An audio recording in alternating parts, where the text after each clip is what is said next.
할렐루야. 예수 그리스도 이름으로 말씀 증거하겠습니다. 성경 말씀 읽기 전에 우리 체조 한번 하고 예배 드리겠습니다. 우리 점심 맛있게 드셨습니까? 자, 우리 깍지를 끼시고 앞으로 한번 이렇게 올려서 위로 크게 제끼셔서 하품을 크게 합니다. 마스크를 쓰셔가지고 안 보이니까. 벌써 3월 하순이 되니까 정신 먹고 나니까 노곤노곤해지네요. 자, 성경 말씀 보겠습니다. 베드로 후서 2장입니다. 6절에서 11절까지 말씀 우리 같이 한번 읽어보겠습니다. 시작. 소돔과 고모라 성을 멸망하기로 정하여 제가 되게 하사 후세에 경건치 아니할 자들에게 본을 삼으셨으며 무법한 자의 음란한 행실을 인하여 고통하는 의로운 롯을 건지셨으니 이 의인이 저희 중에 거하여 날마다 저 불법한 행실을 보고 들음으로 그 의로운 심령을 상하니라. 주께서 경건한 자는 시험에서 건지시고 불의한 자는 형벌 아래 두어 심판 날까지 지키시며 육체를 따라 더러운 정욕 가운데서 행하며 주관하는 일을 멸시하는 자들에게 특별히 형벌하실 줄을 아시느니라. 이들은 담대하고 고집하여 떨지 않고 영광 있는 자를 해방하거니와 더 큰 힘과 능력을 가진 천사들이라도 주 앞에서 저희를 거스려 해방하는 송사를 하지 아니하느니라. 오늘은 베드로후서 2장에 나오는 오늘 제목의 말씀처럼 고통하는 의로운 롯이라는 제목으로 은혜를 나누고자 합니다. 베드로 사도가 두 번째 이 편지를 쓸 때 약 AD 한 66년경에서 7년경이라 그래요. 베드로 사도가 죽은 해가 68년경이라고 알려져 있어요. 물론 내일 죽는 사람도 내가 오늘 내일 죽을 걸 알지 못해요. 베드로 사도가 68년도에 순교를 당했지만은 66년경인가 7년경에 쓰여진 이 베드로 후서의 두 번째 편지를 보면은 그 당시의 신앙의 상태가 굉장히 심각한 것을 알 수가 있어요. 이 세상에는 수많은 사람이 살지요. 보통 우리가 두 부류로 나누고 보면은 살아있는 사람과 죽은 사람으로 나눠요. 죽은 사람은 말할 것도 없고, 산 사람 중에도 보면은 우리가 신앙 안의 측면에서 보면은 하나님을 믿는 사람이 있고 믿지 않는 사람이 있어요. 믿지 않는 사람 제껴놓고 믿는 사람 중에도 잘 믿는 사람이 있고 잘 못 믿는 사람이 있어요. 오늘 이 고통하는 의로운 롯이라는 이 제목을 이렇게 살펴보면서 베드로 사도가 이 편지를 쓸 때 당시에 그 당시에 신앙의 상태, 믿는 사람들의 그 신앙 사정이 좀 자세히 설명이 되어 있어요. 우리 1장 1절에 보면은 예수 그리스도의 의를 힘입어 동일하게 보배로운 믿음을 우리와 같이 받은 자들에게 편지한다 그랬어요. 역시 베드로 사도의 두 번째 편지를 받는 이 수신자들도 베드로와 같이 우리가 믿음을 가진 동일한 보배의 믿음을 가진 사람들에게 보내는 편지예요. 우리가 베드로 사도의 이 편지를 다 설명하려고 드린 말씀이 아니라 오늘은 그 안에 나오는 고통하는 의로운 롯이라는 이분의 이름을 가지고 우리가 한번 은혜를 나누고자 합니다. 아까 우리가 두 가지 부류의 사람이 있다 그랬는데 성경을 챙기면은 우리가 오전에 에덴 동산에서 쫓겨난 아담과 하와 얘기를 했어요. 그리고 자기와 형상을 닮은 자식을 낳기 시작합니다. 그런데 그 자식들도 두 부류로 나누어져요. 가장 먼저 등장하는 것이 가인과 아벨이에요. 가인은 하나님을 모르는 사람들, 하나님을 잊어먹은 사람들, 하나님을 믿지 않는 사람들의 대표적인 주류예요. 가인이 하나님 앞에 멀리 떠난 다음에 자식을 낳고 그 이름을 뭐라고 지은지 아세요? 에녹이라고 지었어요. 그리고 그 자식을 위해 가지고 큰 돈을 벌고 성을 쌓기 시작합니다. 그것이 우리 인간 역사의 시작이에요. 그리고 놋 땅에 거하면서 그 후손들의 삶을 보면은 거의가 세상 문화와 무관하지 않게 세상 문화를 꽃피우며 살아가요. 무기를 만들고 음악을 발전시키고 그리고 여러 가지 일들을 통해 가지고 사람이 살아가는데 좋은 세상을 만들기 위해서 노력하는데 전부 사람 중심의 삶이었어요. 그러나 일찌감치 죽임을 당한 아벨 대신에 하나님은 셋이라는 또 다른 아들을 주시면서 셋의 후손으로 이어지는 하나님을 섬기는 사람들의 계열이 나와요. 그들은 세상에서 자기 후손들을 위해서 이것을 했고 저것을 했다는 얘기가 전혀 없어요. 그냥 생명만 전승시켜줍니다. 몇 세에 누구를 낳았고 몇 세까지 죽을 때까지 자식을 낳다가 죽었더라. 그리고 그 자식은 또 몇 세에 누구를 낳고 또 자식을 낳다가 살다가 죽었더라. 생명이 계속 전승을 가리켜줘요. 그러다가 창세기 6장에 오면은 그 세상이 수천 년의 세월이 흐르고 사람들이 거의 대부분이 가인의 후손으로 변질돼요. 그냥. 그래서 그때 세상을 표현을 이렇게 했어요. 사람의 제약이 세상의 관영함과 그 마음의 생각의 모든 계획이 항상 악할 뿐임을 우리 하나님이 보셨다 그랬어요. 의인이라 불리운 노아 할아버지 일가족 외에는 그 사람들의 생각이 항상 악했대요. 그리고 그들의 생각 속에는 이 관영했다는 표현이 있어요. 악이 관영했다는 것은 차고 넘쳤다는 거예요.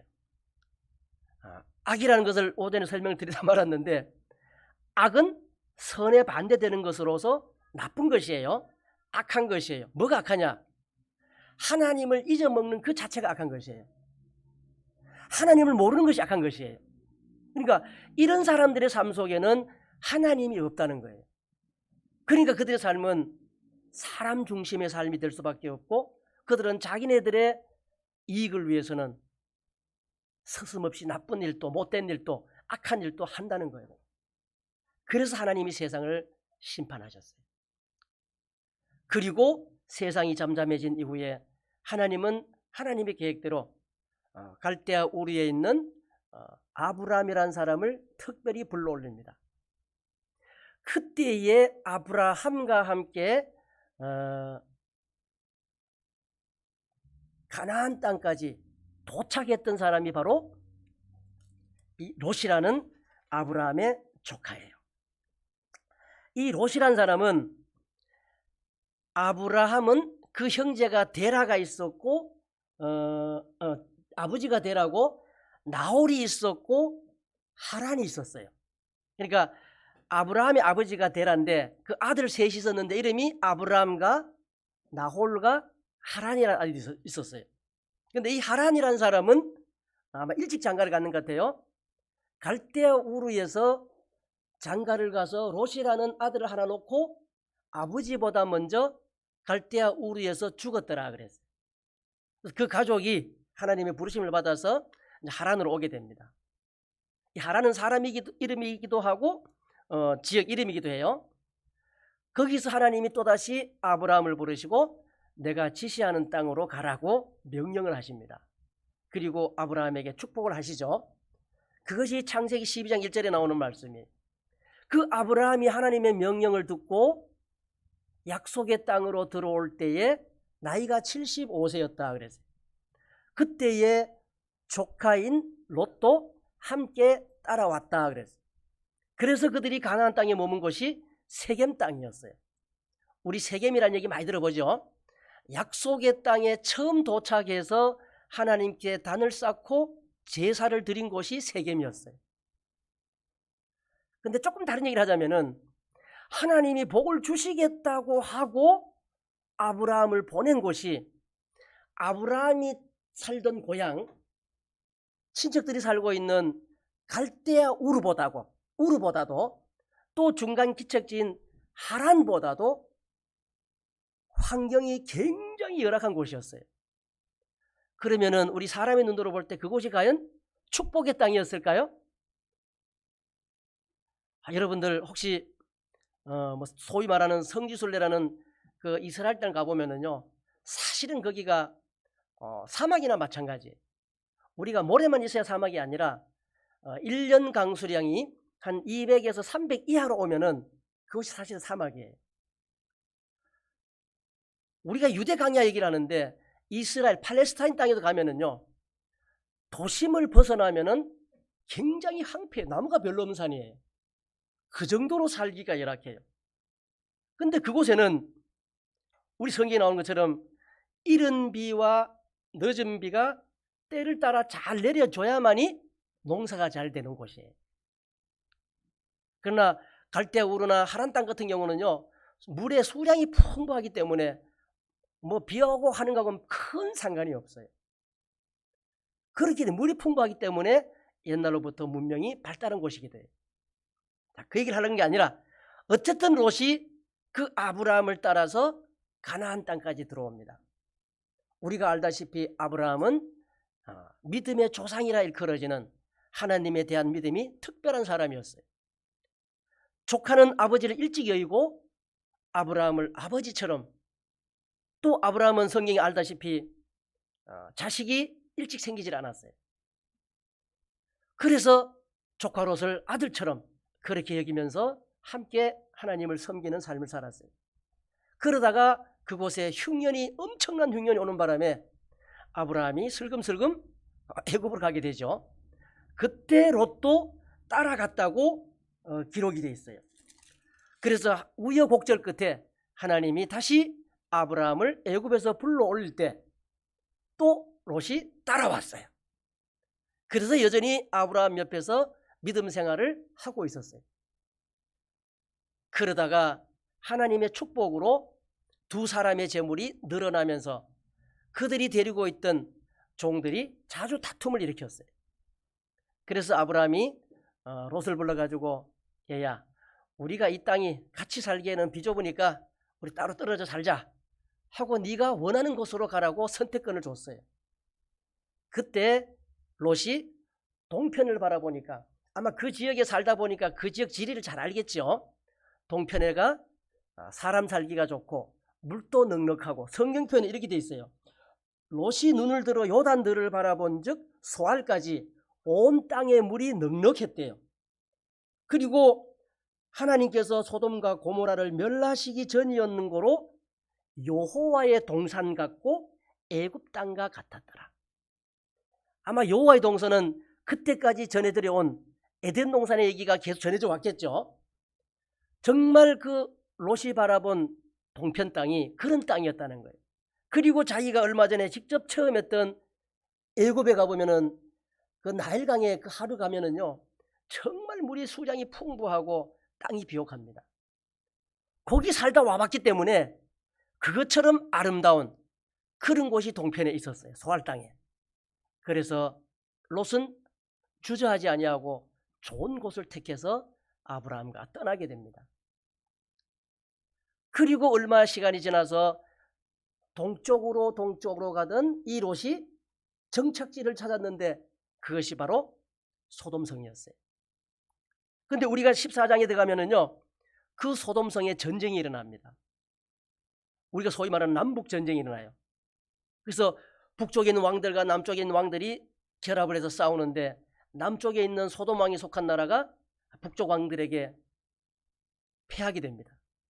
그래서 많은 사람이 죽고 재물을 뺏기고, 어떤 사람이 달려와서 아브라함에게 얘기를 하는데, 당신 조카도 그 전쟁터에 포로로 잡혀서 지금 끌려가고 있는 중입니다.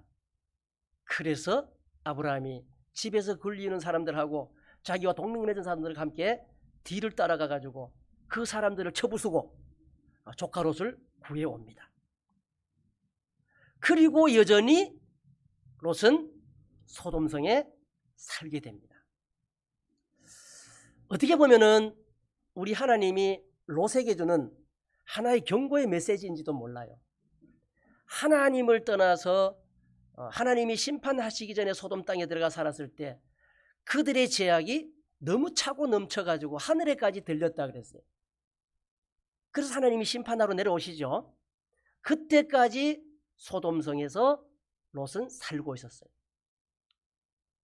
자, 우리 하나님이 소돔성을 멸망시키기 위해 가지고 내려와서 아브라함을 만납니다.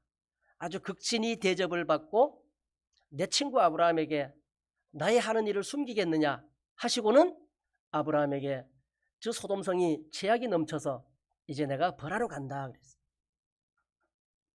그때 아브라함 생각에 하나님은 공의의 하나님이신데 저 큰 소돔성의 의인이, 우리 성경에 나오는 의인이란 말은 하나님이 보시기에 옳다고 여겨지는 사람, 다시 말하면 하나님을 섬기는 사람이 50명만 있으면 하나님이 저 성을 멸하실까?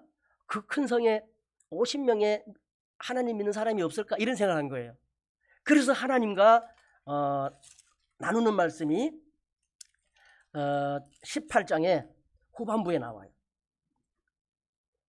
그래서 하나님께서 만약에 그 성에 의인들이 있다면 의인들을 악한 사람들과 함께 멸하시겠습니까? 하고 50명의 의인이 있으면 하나님이 그 성을 멸하시겠습니까? 하고 물어요. 그냥 하나님 대답은 뻔하죠. 내가 그 50명의 의인이 있다면 내가 그 성을 멸하지 않겠다 그래요. 아브라함이 용기가 생겼어요. 주여 5명 까가지고 45명이 있으면 어떨까요? 그랬어요. 하나님 용서해 주시겠다 그랬어요. 그래서 또 용기를 5명 또 깎았어요. 40명이 있으면은요, 그러니까 40명을 봐서도 내가 그 성을 용서해 주겠다 했어요. 용기가 점점 더 생겼어요. 암만 생각해도 30명이 없을 것 같아요. 그래가지고 그럼 20명이 있으면 어떡하시겠습니까? 20명이 있어도 내가 그 성을 용서해 준다 그랬어요. 근데 자기가 아마 생각해도 그 정도도 없을 것 같아요. 그래서 보면은 만약에 10인을 찾으시면 어떡하시겠습니까? 그랬어요. 그 말씀을 마치시고 하나님은 하나님대로 가시고 아브라함은 돌아갔다 그랬어요. 그리고 하나님이 가신 것은 심판하러 가시는 거겠죠? 천사 2사람을 보내가지고 그 성을 심판하러 갔어요. 우리 여러분들 소돔이란 말을 갖다가 영어 사전을 쳐가지고 소돔이라고 치면은 동성애자로 나와요. 그 당시에 세상 사람들이 살기에 가장 좋다고 생각한 도시, 그 도시가 요즘 현대 와가지고는 동성애자의 천국이라는 거예요. 사람이 등 따시고 배부르면은 쾌락을 찾게 돼요. 맛있는 음식, 눈에 보기에 좋은 영화, 경치, 귀에 들리는 아름다운 음악, 우리가 오감이라 그래요. 그런 것들을 충족시키지 못해가지고 더 쾌락적인 걸 찾아 들어가면은 결국은 성적인 것으로 들어갈 수밖에 없어요.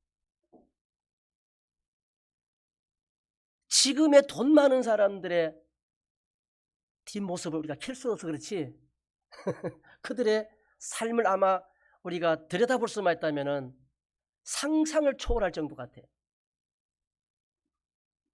마약을 하다가도 듣도 보도 못한 마약을 찾아 나선다는 거예요. 그게 더 쾌락을 느끼게 한다고.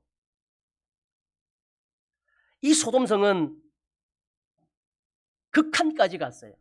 오죽하면은 우리 베드로 사도의 편지에 뭐라고요? 뭐라고 썼죠? 소돔과 고모라 성을 멸망하기로 정하여 죄가 되게 하다. 죄가 된다는 얘기는요, 죄로 뒤덮는다는 걸 얘기해요. 후세에 경건치 아니할 자들에게 본을 삼으셨다.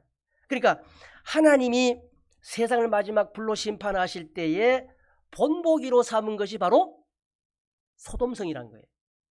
근데 그 소돔성의 형편이 그렇게 문란한 도덕과 윤리적인 것이 넘치는 그런 세상이었다. 그곳에 2사람의 천사가 들어갔을 때 성문에 앉았던 롯이 반겸하지 않았다. 그 당시에 성문에 앉았다 하는 것은 왜 보면 재판자의 자리에 앉는 거예요. 그 성에서 굉장히 유지급이라는 겁니다. 둘러온 돌이 박힌 돌을 뺀다고 롯은 그쪽 토착민이 아니에요. 멀리 하란에서 온 사람이에요. 근데 그 사람이 어떻게 소돔성에서 성문에 앉아 있을까? 조금만 생각해 보면은 그럴 수가 있어요. 왜? 얼마 전에 남북 전쟁이 있을 때 북쪽 왕들에 의해 가지고 남쪽이 완전히 폐허가 됐어요. 그때 그 남쪽에 있는 성들을 구해준 사람이 누구냐? 롯의 삼촌 아브라함이었어요. 그래서 아브라함이 적군들을 쳐부수고 백성들을 구해오고 많은 재물을 다시 빼앗아 다시 찾아왔어요. 그러니까 소돔 왕이 숨어 있다가 내려와가지고 그러죠. 사람은 내게 주고 당신 전쟁이 있었으니까 그 탈취물 다 당신 하시오 그랬어요. 그때 아브라함이 하나도 가져가지 않았어요. 그런 아브라함의 은혜 덕분인지 몰라도 롯의 위상이 많이 올라갔을 거예요. 아, 저 롯의 삼촌이 대단한 사람이야. 우리 성을 저런 전쟁에서 구해준 그런 아주 대단한 사람이야. 그런 아마 의미가 있었기 때문에 롯이 그 성에서 대접을 받았을 거예요. 근데 웬만한 것 같으면은 롯이 돌이켜서 그 성을 떠나는 것이 마땅했을지도 몰라요. 하나님이 롯에게 준, 믿는 자에게 준 하나의 경고일 수도 있어요. 그러나 롯은 그곳을 떠나지 않았습니다. 그리고 하나님이 이 성을 멸할 때까지 그 성에서 살고 있었어요. 그 우리 창세기 19장의 장면을 보면은요, 엎드려서 들어오는 천사 두 사람이 천사인 줄 몰랐겠죠? 영접을 해서 맞아들였어요. 그런데 접대하는 걸 보면은요, 식탁을 베풀었는데 무교병을 구운이 그들이 먹었다 그랬어요. 안 들어오겠다는 사람들을 억지로 집으로 끌어들여가지고 접대한다는 것이 무교병이었어요. 그냥 누룩이 없는 아무것도 아닌 그냥 평범한 떡 한 쪼가리 입고 대접한 게 다였어요. 우리가 18장에 가면은 아브라함이 세 사람을 대접할 때 어떻게 했어요? 살찐 송아지를 잡고 콩 가루를 갖다가 풍부하게 가져가가지고 떡을 굽고 완전 잔치상을 배설하듯이 배설하고 접대하는 장면이 나와요. 그러나 롯은 그냥 무교병만 굽고 접대를 했어요. 뭐 그것도 안 한 것보다 낫겠죠. 그래서 그 두 사람이 밤이 되었을 때 그 성이 얼마나 악랄했냐면은 성중의 사람들이 몰려와 가지고는 그래요. 이 저녁에 너에게 온 손님이 누구냐? 끌어내라. 우리가 좀 상간하겠다. 이 상간한다는 것은 욕을 보이겠다는 얘기예요. 성욕을 채우겠다는 얘기예요. 아니 남의 집에 온 손님을 드러내놓고 와서 끌어내라고 그 정도의 세상이 여러분 상상이나 가십니까? 아마 그런 일에 익숙해져 있었던 것 같아요. 롯이. 손님들이 들으니까 뒤로 가만히 문을 닫고 나가가지고는 그래 얘기를 해요. 형제들아 그래요. 소돔 백성들 보고 그만큼 롯은 동화가 된 거예요. 형제들아 이런 악을 행치 마라. 롯은 그것이 악한 행동이라는 것을 알고 있어요. 그러면서 그들에게 형제라 그러면서 하지 마라 그래요. 그러면 하는 얘기가 내게 남자를 가까이 아니한 두 딸이 있노라. 청컨대 내가 그들을 너희에게로 이끌어내리니 너희 눈에 좋은 대로 그들에게 행하고 이 사람들은 내 집에 들어왔은즉 이 사람들에게는 아무 짓도 하지 말라. 여러분 이게 상상이나 됩니까? 뒤편에 바로 이어져 나오지만은 시집가지 않은 두 딸이 약혼자가 있어요. 아버지는 자기 두 딸이 그렇게 깨끗한 줄 알겠지만은 그거 누가 알겠어요, 그죠? 그건 두 딸을 내어주면서까지 자기 손님을 지킨다? 이것 좀 아닌 것 같아요. 그러자 한술 더 떠서 그들이 롯에게 시비를 겁니다. 너는 물러나라. 또 말하기를 이놈이 들어와서 우거하면서 우리의 법관이 되려 하는도다. 네가 우리를 가르치려고 하느냐? 더 두고 보지 못하겠다는 거죠. 그리고 하는 말이 우리가 그들보다 와 있는 손님보다 너를 더 해하리라 하고 롯을 밀치며 가까이 와서 그 문을 깨치려 하는지라. 여러분들 이런 세상에 살아갈 수 있겠습니까? 이런 세상이 앞으로 온다는 거예요. 하나님을 모르는 사람들, 하나님을 알지 못하는 사람들, 하나님을 생각지도 않은 사람들은요, 자기의 이익을 위해서는 무슨 짓이든지 하는 그런 세상이 온다는 사실을 우리는 기억하셔야 됩니다. 그런 세상에 지금 롯이 살고 있는 거예요. 그러자 천사 두 사람이 롯을 안으로 끌어들이고 그 사람들의 눈을 멀게 하죠. 그리고 그들을 곤란하게 만들어 쫓아냅니다. 그리고는 롯에게 말합니다. 너에게 속한 자가 있느냐? 하나님 이성을 멸하기로 작정했다 하니까 이 자기 딸 둘이가 약혼자가 있다는 거예요. 하나님 이성을 내일 멸하기로 했으니까 그들도 함께 피하게 하라 하고 롯이 그 말을 듣고 가서 전하니까 그 약혼자들이 뭐라 그랬느냐? 정원한 사위들에게 구하니까 그 사위들이 농담으로 여겼더라. 이 청천 맑은 대낮에 하나님이 세상을 불로 심판하고 멸망시킨다니까 우리 장인들 어른이 웃기는 얘기하러 오셨구나 하고 농담으로 여겼다 그랬어요. 그만큼 세상은 내일이 어떻게 되는지 알지 못하는 그런 세상이었어요. 그래 동틀 때가 돼가지고 천사가 결국은 롯의 등을 떠밀고 롯의 아내 등을 떠밀고 두 여아를 데리고 피하게 만들어요. 그런데 보면은 롯이 주저주저합니다. 결국에는 돌아보지 말라는 그 명을 어기고 롯의 아내가 뒤를 돌아보다가 소금 기둥이 되었다 그랬어요. 소금 기둥이 되었다는 얘기는 쏟아지는 유황불에 맞아서 탔다는 얘기예요. 여러분들 혹시 저 성주시대 가보시면은 그 저 사해 옆에 보면은 그 소금 도로가 있어요. 막 전부 소금이에요 그냥. 가이드가 그래요. 저기 저 삐죽한 저 봉우리 하나 보이죠? 다 쳐다보면은 저기에 봐서 롯의 아내입니다 이래요. 전혀 안 닮았어요. 그냥 이렇게 삐죽한 노래 하나 써 있어요. 그리고 거기서 겨우 목숨을 명맥을 유지하고 도망 나온 롯은 두 딸과 함께 소활성에 거하죠. 그런데 더 웃기는 얘기는 웃긴다고 하면 이상하지만은 더 이상한 얘기는 남자를 모르는 두 딸이 사내들이 다 죽어보고 아버지밖에 안 남았으니까 어떡할 거냐. 그래 두 자매가 의논을 해가지고 우리가 아버지를 통해서 자손을 전하자 하고는 하루는 술을 먹이고 큰딸이 동침을 하고 그 다음 날은 또 아버지 술을 먹이고 둘째 딸이 동침을 하고 그래서 나온 아들이 큰아들 이름이 모압이고 그 둘째 딸에서 나온 이름이 베남미였어요. 암몬 족속의 조상이었어요. 모압 족속과 암몬 족속은 성경에 보면은 하나님 전에 나라에 들어오지 못한다고 저주된 백성으로 낙인이 찍혀 있어요. 그런 조상의 그런 암몬과 모압 조상의 시조가 된 사람이 롯이라는 사람이었어요.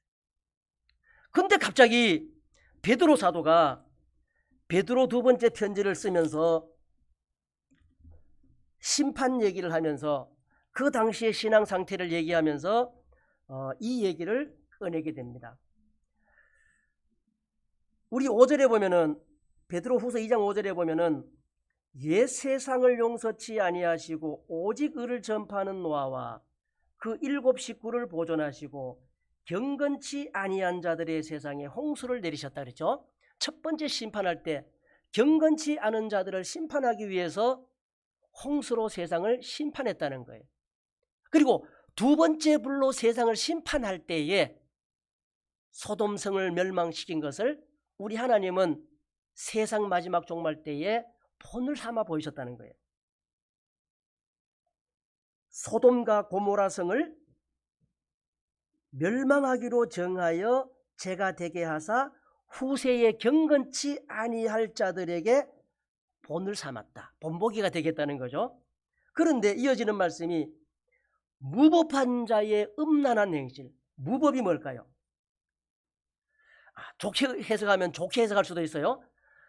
저 사람은 참 법 없이 살 사람이야. 그 사람은 어떤 의미입니까? 착하고 법이 없어도 정말 잘 사는 사람을, 그 착하게 사는 사람을 얘기하는 거죠. 여기 나오는 그런 의미가 아니에요.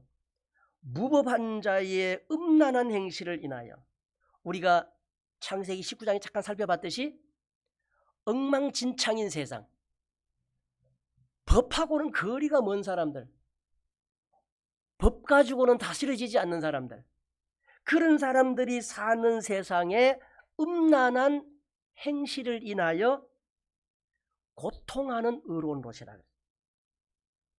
의로운 사람이면 의로운 사람이고 불의한 사람이면 불의한 사람이지, 의로운 롯인데 앞에 뭐가 붙었어요? 고통한다는 단어가 붙어 있어요. 이것이 오늘날 수많은 세월이 흐르고 우리가 흔히 말할 때 말세라고 그러는데, 과학이 발달하고 지금 살기가 엄청 좋아지는 이 세상에 믿는 사람들이 보고 듣는 것으로 이 말씀이 사실은 이해가 될 법도 해요. 지금은 아니지만 앞으로 가면 더 갈수록 아마 세상은 더 살기 좋아질 거예요. 그러나 사람들의 마음은 더 피폐해지고 사람들은 하나님을 더 찾으려고 하지 아니하고 더 멀리하고, 그러다 보면 어느 순간에는 하나님을 믿는 사람과 믿지 않는 사람들의 그 숫자가 완전히 갈려지게 돼요.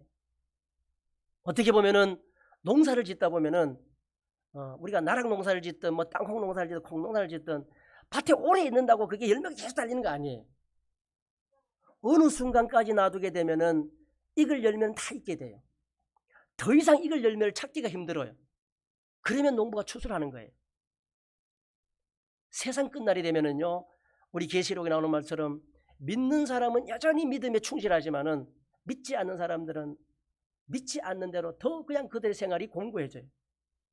그러면 하나님의 성경 속에서 하나님의 자녀 삼기를 원하는 그 백성들의 수가 차게 되면, 계시록에 나오는 14만 4천은 아라비아 숫자의 14만 4천을 의미하는 게 아니에요.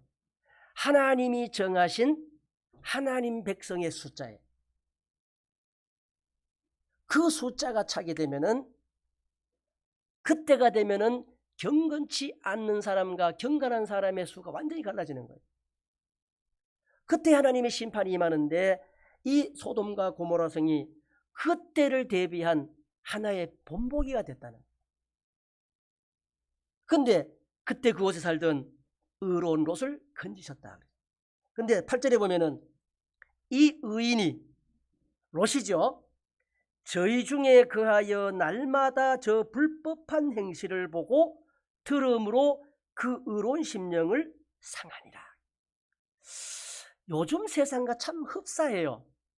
우리 여러분들 믿음 생활 잘하려고 세상에 나가서 회사를 다니거나 직장을 나가거나 또 뭐 개인 사업을 하시거나 하면은 주로 만나는 사람들이 우리 믿는 사람보다도 믿지 않는 사람들이 거의 대부분이에요. 그런 사람들과 대화하고 거래를 하고 같이 어울리다 보면은요, 날마다 그들의 불법한 행실을 볼 수밖에 없고 들을 수밖에 없어요. 이거 우리가 세상 살면서 무시 못할 일이에요. 그런 가운데 나라고 롯과 같이 이건 아닌데 하면서도 거기서 헤어나오지 못하는 고통하는 의로움 같은 롯과 같은 그런 사람들의 숫자가 있다는 사실을 우리는 잊어서는 안 됩니다. 그런 얘기가 있어요. 개구리를 삶아 죽이는 방법, 얘기 많이 들어봤죠? 팔팔 뛰는 개구리를 뜨거운 물에 탁 집어넣으면 어떻게 해요? 뜨거라 그거는 팔짝 뛰어나옵니다. 근데 이 개구리를 찬물에 이렇게 환경이 좋게 만들어 놓으면 좋다고 헤엄을 쳐요. 근데 밑에서 불을 아주 서서히 떼면은 개구리가 눈치 못 챌 정도로 따뜻하게 해주면은 시원해 따뜻해 하다가 자기도 모르는 새에 삼겨 죽는다는 거예요. 참 의미가 심장하죠. 우리가 하나님의 백성으로 택함을 받고 세상을 사는데 이 세상은 아직도 마귀가 지배하는 세상이에요. 마귀가 예수님을 시험할 때 그래요. 나한테 엎드려 경배해라. 세상의 화려한 것들을 보여주면서 부귀영화를 보여주면서 이것은 나에게 허락된 것이라 그랬어요. 내한테 절하면은 다 주겠다는 거예요. 롯이라는 사람의 생활 형편이 아브라함과 살 때 더 먹고 살기가 좋았을까요? 소돔성에 갔을 때 그 먹고 사는 게 더 좋았을까요? 육체적인 삶만 따진다면 아마 소돔성의 그 삶이 롯을 더 기분 좋게 했을지도 몰라요. 그러나 한쪽 구석에는 그가 오랫동안 어려서부터 아버지같이 따라다니던 아브라함과 함께 섬겼던 하나님이 있었어요. 그러니까 의롭다는 표현은 하나님이 옳다고 인정한 사람, 좀 더 쉽게 말하면 하나님이 너는 죄가 없어 이렇게 인정하는 사람을 성경은 의인이라 그래요. 아마 아브라함을 따라가지고 하나님을 섬기는 일에 동참했던 그 롯이 의로운 사람이었어요. 근데 소돔성에 들어와 살면서 고통할 수밖에 없는 그 분위기, 날마다 보고 듣는 그 불법한 자들의 행실, 이렇게 설명하면 제가 자세히 설명 안 해도 알아들으시겠죠? 부어라 마셔라, 그리고 세상에 남자가 없으면, 애인이 없으면 장애자라 그래요. 그 한 10년 전에 제가 들은 얘기예요.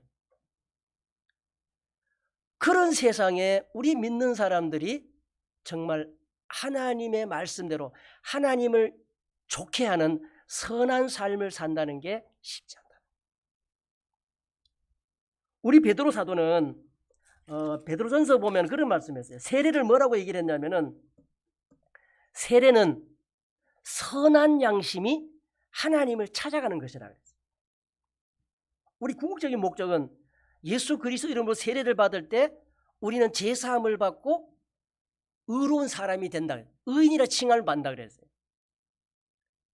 그런 의인들, 그런 사람들의 마음속에는 하나님의 자녀가 됐으면은 선악을 알게 하는 그 가시를 따먹는 게 아니라 생명나무 가시만 따먹고 살아야 된다는 거예요.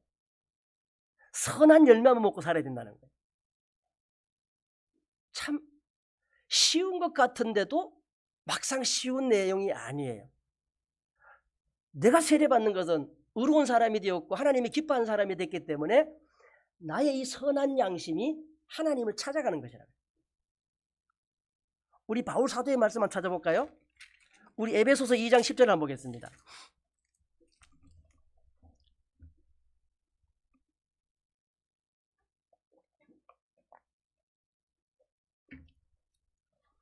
에베소서 2장 10절입니다. 우리는 그의 만드신 바라. 누가 우리를 만들었나요? 그리스도 예수 안에서 선한 일을 위하여 지으심을 받은 자니, 이 일은 하나님이 전에 예비하사 우리로 그 가운데서 행하게 하려 하십니다. 우리가 1절부터 쭉 읽어보면요, 허물과 죄로 죽었던 우리를 우리 주님이 살리셨대요. 근데 내가 잘나서 살린 게 아니라 전적으로 하나님의 은혜로 우리가 구원을 받았다는 거예요. 그래서 우리는 구원에 대해서 자랑할 게 없다는 거예요. 하나님의 선물이라는 거예요. 그 얘기를 하면서 하는 얘기가 그거예요. 우리 8절에 보면은 너희가 그 은혜를 인하여 믿음으로 말미암아 구원을 얻었나니, 믿음의 결국 영혼의 구원이라고 그랬죠? 이것이 너희에게서 난 것이요 하나님의 선물이라. 행위에서 난 것이 아니니 누구든지 자랑치 못하게 함이니라. 그러면서 하는 말씀이 우리는 그분이 우리를 만드셨다는 거예요. 뭘 위해서? 그리스도 예수 안에서 선한 일을 위하여 지으심을 받은 자라는 거예요. 우리가 세례받고 의로운 자가 되어가지고 베드로 사도의 말씀처럼 선한 양심이 하나님을 찾아가는 것, 우리는 하나님이 만드신 바인데 그리스도 예수 안에서 선한 일을 위하여 우리가 지음을 받았다는 그 말과 일맥상통하는 말씀이에요. 어떻게 보면은 롯이 아브라함을 따라가지고 정말 믿음 생활을 잘했어요. 그죠? 아버지 같은 삼촌이 가는 그곳이라면은 아마 롯은 주저하지 않고 따라왔어요. 하란도 있었고 또 다른 사람도 있었지만은 아마 아브라함을 무척 따랐던 것 같아요. 그래서 그 험난한 길도 따라갔고 애국까지도 따라갔다가 다시 올라왔고 같이 하나님을 믿으면서 큰 축복을 받아가지고 많은 재물이 늘어났어요. 그런데 그 신앙생활이 삐끗거리게 된 것이 삼촌을 떠나는 순간,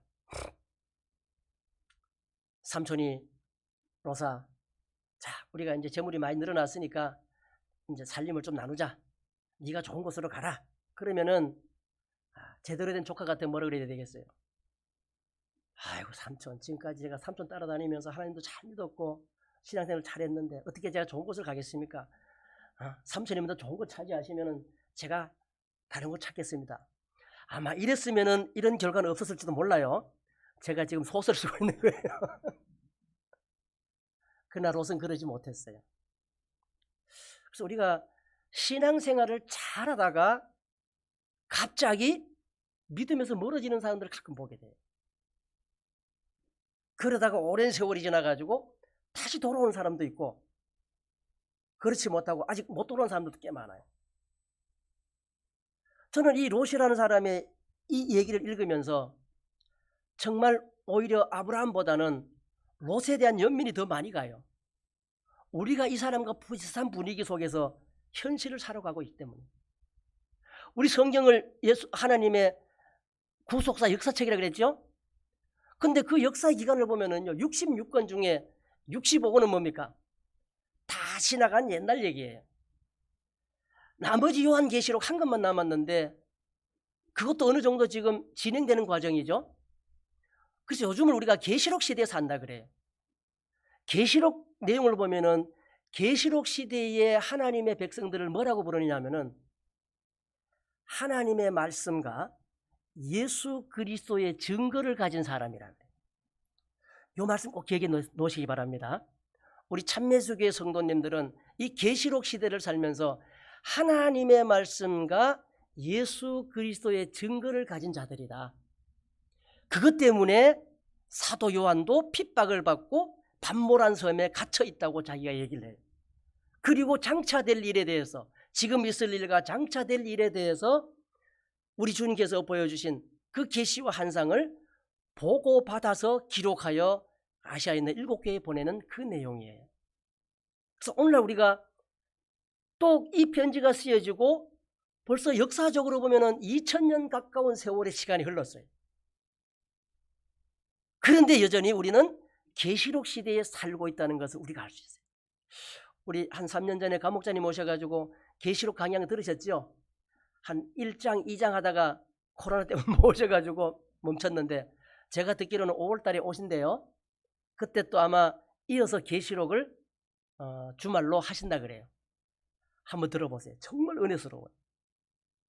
우리가 이 계시록 시대에 살면서, 계시록 시대란 얘기는 이제는 계시록 20장, 21장 마지막 가면은 주님이 오실 날만 기다리는 거잖아요. 이 세상의 변화가 너무너무 빨리 변해요.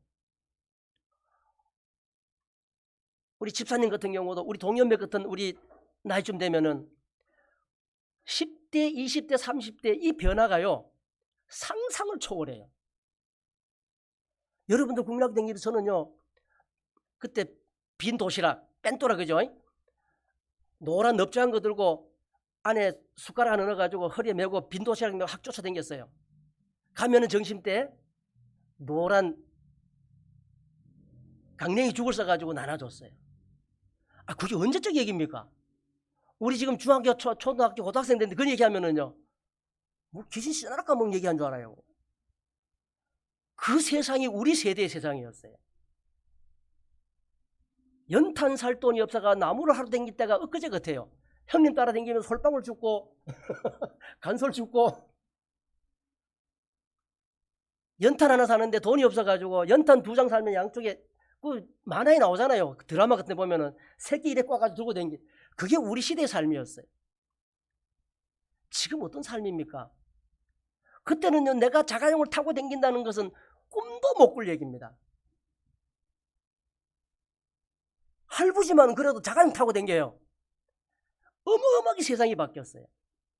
이건 우리가 그냥 피부로 살짝 느끼는 건데, 정말로 세상에 가진 것 많은 사람들, 돈 있는 사람들의 삶은요, 우리의 상상을 초월합니다. 속된 말로 여러분들 하나님 안 믿어요. 예수님 몰라요. 근데 집에 막 돈이 쌓였어요. 막 돌아봐도 돈이에요. 그냥 막 징그러워 돈이. 그럼 여러분 어떻게 사시겠어요? 그런 상상 한번 해보셨습니까? 감당 못할 정도로 돈이 그냥 막 발로 차이는 게 돈이야. 하나님도 몰라. 그럼 여러분 어떻게 사시겠어요?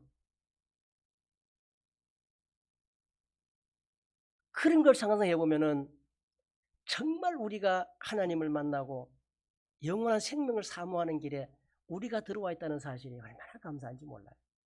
뭐 자꾸 얘기 다른 데로 가는데 어쨌든 롯이라는 사람은 그 소돔성에서 결국은 빠져나오지 못하고 그렇게 저주받는 족속들의 조상이 됐어요.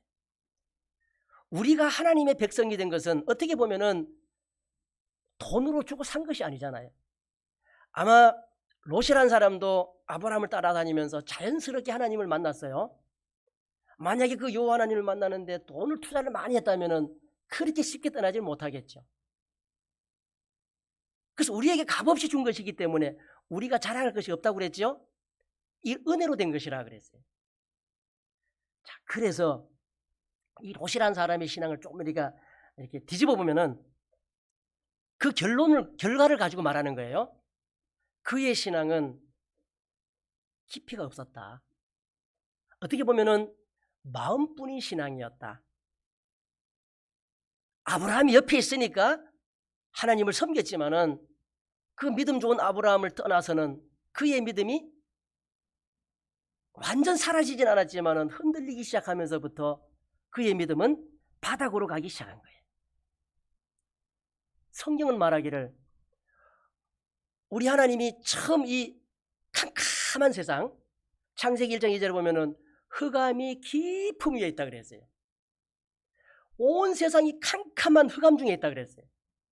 그때 우리 하나님이 신이 수면에 운행하시면서 첫 말씀이 빛이 있으라 하시며 빛이 있었다 그랬어요. 그걸 선하다고 설명을 하셔요. 그 빛은 태양빛이나 달빛이 아니에요. 그건 다 따로 만들어요. 그래서 우리가 성경 속에 나오는 우리가 하나님의 자녀가 되는 것을 빛의 자녀가 된다 그래요. 빛이 있으면 반드시 어둠이 있죠. 그런데 신기한 게 빛이 있는 곳에는 어두움이 절대로 들어올 수 없어요. 이해가 되시죠? 그러나 어두움이 있는 곳에는 빛은 들어갈 수가 있어요. 아무리 캄캄한 어둠이라도 틈만 있으면 빛은 들어갈 수가 있어요. 그러면 들어가는 그곳은 밝게 비치게 되어 있어요. 그러니까 빛이 들어가면은 어둠이 물러나요. 절대로 빛과 어둠은 싸움의 대상이 아니에요. 그러나 이 밝은 빛에 어두움이 들어올 수는 없어요. 어두움이 들어오는 방법이 딱 하나가 있는데 뭐가 있느냐? 빛이 꺼지면, 빛이 사라지면. 우리가 하나님의 자녀가 빛된 자녀가 돼가지고 바울 사도 말씀처럼 빛의 자녀들처럼 생활하라 그랬어요. 근데 빛의 자녀처럼 생활하지 못하는 것은 스스로 내가 빛을 잃어버리는 거예요. 그러면 어둠이 들어오게 돼요. 사울왕과 다윗왕이 대비가 되는데 사울왕이 하나님께 범죄하고 하나님의 신이 떠나니까 하나님의 부리시는 악신이 들어왔다 이래 표현되어 있어요. 그래서 우리를 이해를 돕기 위한 것이지 하나님이 떠나면 그 자체가 벌써 악이에요. 그냥 이걸 아셔야 돼요. 빛이 사라지면 저절로 어두워지는 거예요. 우리가 하나님의 은혜로 택함을 받고 하나님의 자녀가 되었으면 우리는 선한 일을 위하여 지으심을 받은 자처럼 그렇게 살아야 된다는 거예요. 그런 사람들은 우리가 하나님의 자녀는 하나님의 자녀답게 살아야 되는데 하나님은 어떤 분이시냐? 우리 베드로 사도가 이렇게 말씀했어요.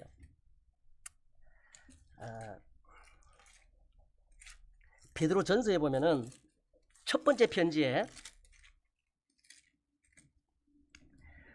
1장 13절부터 잠깐 보면은요. 그러므로 너희 마음의 허리를 동이고 근신하여 예수 그리스도에 나타나실 때에 너희에게 가져올 은혜를 온전히 바랄지어다. 우리 예수님의 재림을 기다리는 거죠. 너희가 순종하는 자식처럼 이전 알지 못할 때에 쫓던 너희 사욕을 본받지 말고 오직 너희를 부르신 거룩한 자처럼 너희도 모든 행실에 거룩한 자가 되라. 기록하였으되 내가 거룩하니 너희도 거룩할지어다 하셨느니라. 이것이 하나님은 거룩하신 분이기 때문에 그 자녀가 당연히 거룩한 자가 되어야 된다는 결론이에요.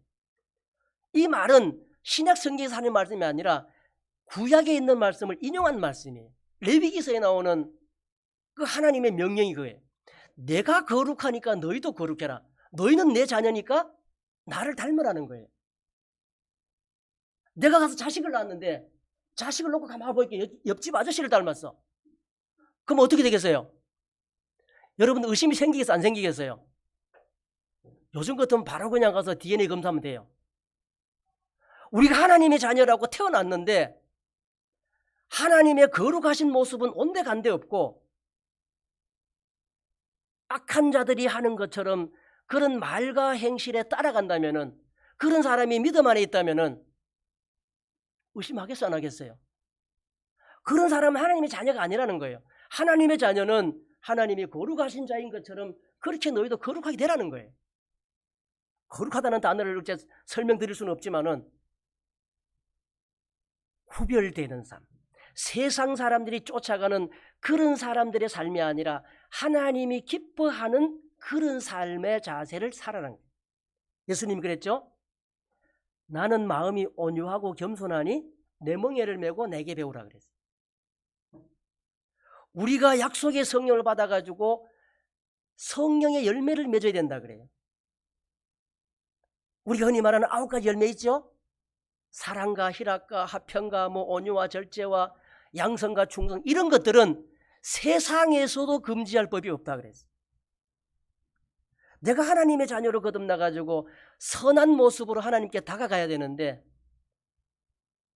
날마다 남과 욕하고 싸우고 찢고 뽑고 이거는 경우가 아니야 그거 막 경우를 밝히고 막 이러다 보면은 세상 사람들의 살아가는 모습과 별반 다를 게 없는 내 모습이 나타난다면은 이 사람은 빛의 자녀에 가까울까요? 어둠의 자식에 가까울까요? 이것은 스스로 판단하시기 바랍니다. 오늘 우리 롯이라는 사람을 이렇게 되새김질하는 이유도 그래요. 아브라함을 갖다가 떠나지만 않았다면 우리 성도가 교회를 떠나서 살면서 나는 거룩하여질 거야 라고 생각하는 것은 굉장히 힘이 들다는 거예요. 여러분들 교회를 떠나서 나 혼자 믿음 생활하면서 또 교회를 하나 만드는 사람들도 있어요. 씨가 돼가지고 정말로 열매를 많이 맺는 사람도 있어요. 그러나 교회를 떠나서 혼자 신앙생활하는 사람 치고 그렇게 되는 사람은 참 드물어요. 교회를 떠나는 순간 믿음이 약해지고 교회를 떠나는 순간 마음은 롯처럼 고통하는 마음으로 일그러질 수밖에 없어요. 왜? 날마다 보고 듣는 불법한 사람들의 행실이 내 마음을 아프게 한다는 거예요. 이게 아닌데 하면서도 그렇게 간다는 거예요. 자, 우리 본문에 보니까 다시 한번 보겠습니다. 본문의 2장 9절에 보니까 주께서 경건한 자는 시험에서 건지시고 불의한 자는 형벌 아래 두어 심판날까지 지키시며, 하나님의 심판이 있다는 것은 기정사실이에요. 그러나 경건한 사람은 우리 주님께서 이 세상의 험하고 힘든 시험 가운데서도 건져주신다는 거예요.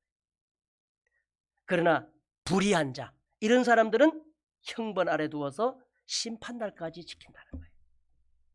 그리고 10장에 보니까 육체를 따라 더러운 정욕 가운데서 행하며, 정욕이라는 것은 욕망을 얘기하죠.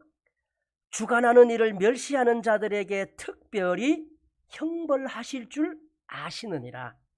이들은 담대하고 고집하여 떨지 않고 영광 있는 자를 해방하거니와. 우리가 2장 1절부터 보면은요, 이때 당시에 민간의 거짓 교사가 많이 일어났어요. 그리고 거짓 선생들이 많이 일어났어요. 그 사람들의 가르침을 따라가는 사람들, 우리 1절에 보면 그렇게 했어요. 이 사람들은 멸망케 할 이단을 가만히 끌어들여서 자기들을 사신 줄을 부인하고 임박한 멸망을 스스로 취하는 자들이라. 우리 아까 1장 1절에 봤죠? 이것은 택하신 백성들, 우리와 같이 하나님의 복음의 말씀을 받고 보배로운 믿음을 가진 사람들에게 보낸 편지예요. 그 당시에 신앙인들의 모습이 이렇게 많이 변질되었다는 거예요. 우리 목회자님들이라고 집사님들이라고 여러분들 다 믿지 마세요. 영적 눈을 크게 뜨고 살펴봐야 돼요. 성도들이 다투고 싸우면은 한 사람 두 사람 상처를 입으면 끝이에요. 그러나 목회자가 성도들을 미혹하고 목회자가 성도들을 다른 길로 이끌어가면 어떻게 돼요? 그냥 단체로 가는 거예요. 그냥 이걸 아셔야 돼요. 우리 계시록을 읽다 보면은 그런 내용들이 많아요. 말세가 되면은 이때도 민간의 거짓 선생들,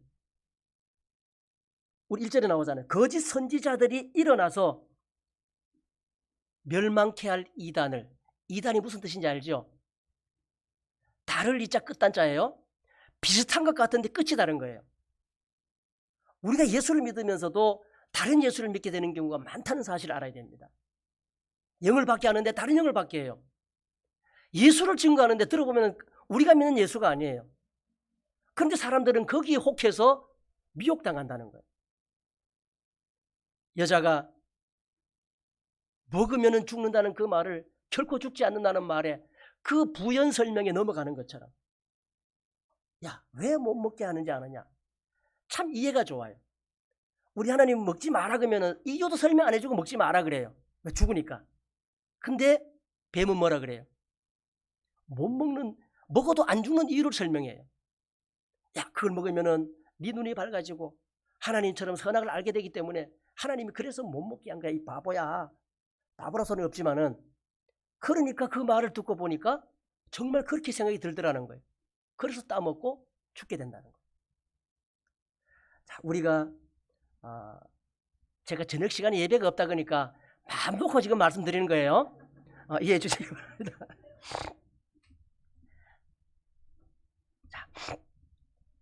더 큰 힘과 능력을 가진 천사들이라도 주 앞에서 저희를 거스려 해방하는 송사를 하지 아니하느니라.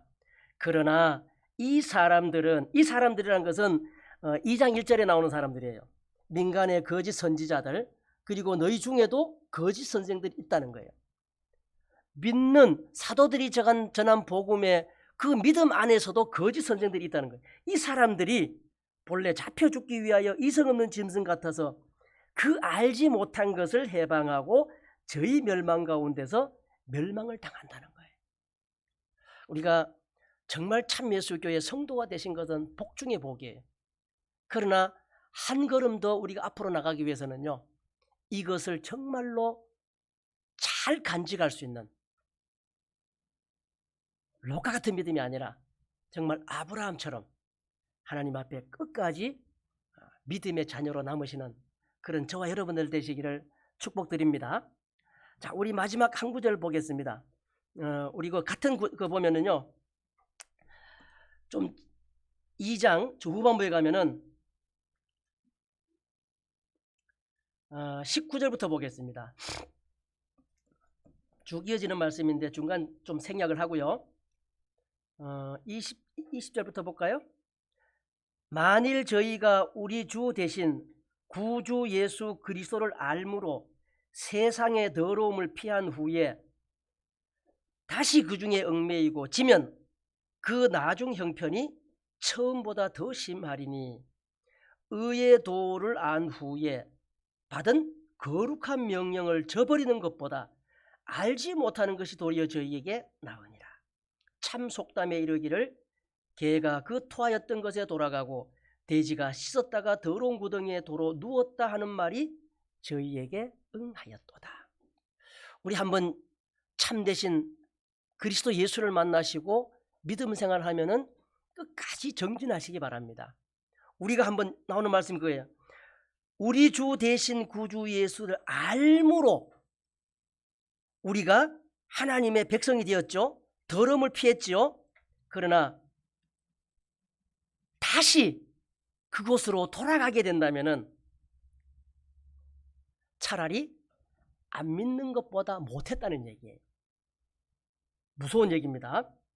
속담에 이르기를 개가 그 토하였던 것에 돌아가고 돼지가 씻었다가 더러운 구덩이에 도로 누웠다 하는 말이 저희에 응하였도다.